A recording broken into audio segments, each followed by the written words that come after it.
Hey there. Subscribe to my channel. And also press this bell icon, so you never miss any new updates. Hi friend, আমি সাকির আর আপনি দেখছেন এখন helping Shakir YouTube channel. আমার চ্যানেলে যদি আপনি প্রথমবার হয়ে থাকেন তাহলে অবশ্যই আমার চ্যানেলটিকে সাবস্ক্রাইব করে নেবেন, পাশে থাকা বেল আইকনটাকে অবশ্যই অন করে দেবেন যাতে পরবর্তী ভিডিও নোটিফিকেশন আপনার কাছে সবার আগে পৌঁছে যায়। তো আজকের ভিডিওতে আমি আপনাদেরকে দেখাবো আপনি ফটোশপ CS6 এর মধ্যে আপনি কিভাবে passport size photo print out করতে পারবেন। তার জন্য আপনার কাছে একটা ফটোশপ ইনস্টল থাকতে হবে।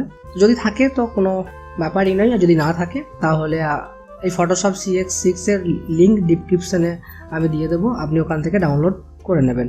ডাউনলোড করার পরে যে এক্সট্রাক্টের যে অপশানটা থাকে ওখানে একটা পাসওয়ার্ড লাগবে। তো পাসওয়ার্ডটার জন্য আপনি আমাকে ইনস্টাগ্রামে SMS করুন, এটা আমার ইনস্টাগ্রাম আইডি, আমি আপনাকে ইনস্টাগ্রামে পাসওয়ার্ডটা দিয়ে দেবো। টোটালি ফ্রি, কোনো পয়সা লাগবে না। পাসপোর্ট সাইজ ছবি করার জন্য আপনাকে যে কোনো একটা ফটোর দরকার হবে। তো একটা ফটো আমি এখানে নিয়ে নিলাম। আমি এখানে ফাইলের ওপর ক্লিক করলাম। ফাইলে ক্লিক করার বাদে আমি এখানে ওপেন করে নিলাম। আপনি Ctrl+O দিয়েও করতে পারেন। তো আমি ওপেন করে নিলাম। এখানে ওপেন করার বাদে দেখুন এখানে আমি এই ফটোটা নিয়ে নিলাম। তারপর আমি ওখানে ওপেন করলাম। তো তারপর এখানে ক্রপ অপশানে ক্লিক করলাম। ক্লিক করার বাদে এখানে আপনাকে 2.5 cm মানে সেন্টিমিটার এখানে দিতে হবে। আর এখানটাতে 3.5 cm সেন্টিমিটার আপনি দিলেন। আপনি এখানে আপনার মতো করে একটু অ্যাডজাস্ট করে নেবেন। তো আমি এটা এভাবে অ্যাডজাস্ট করে নিলাম।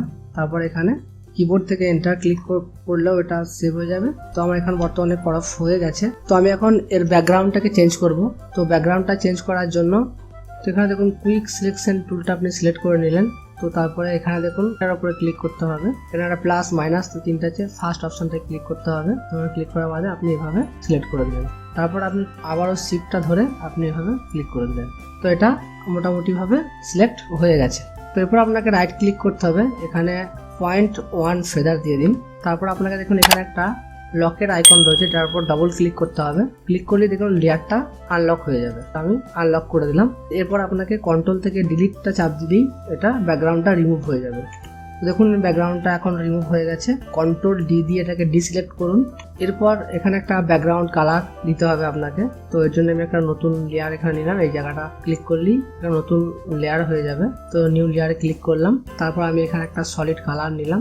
পাসপোর্ট ফটোর জন্য এই কালারটা অনেকই ভালো। এখানটা ক্লিক করতে হবে। তো এখানে দেখতে হবে একটা প্রিন্ট বাকেট টুল। তো প্রিন্ট বাকেট টুলটার ওপর ক্লিক করতে হবে। তারপর এখানে একবার মাউসের লেফট ক্লিকটা দিয়ে দিলে এখানে কালারটা ফিল হয়ে যাবে।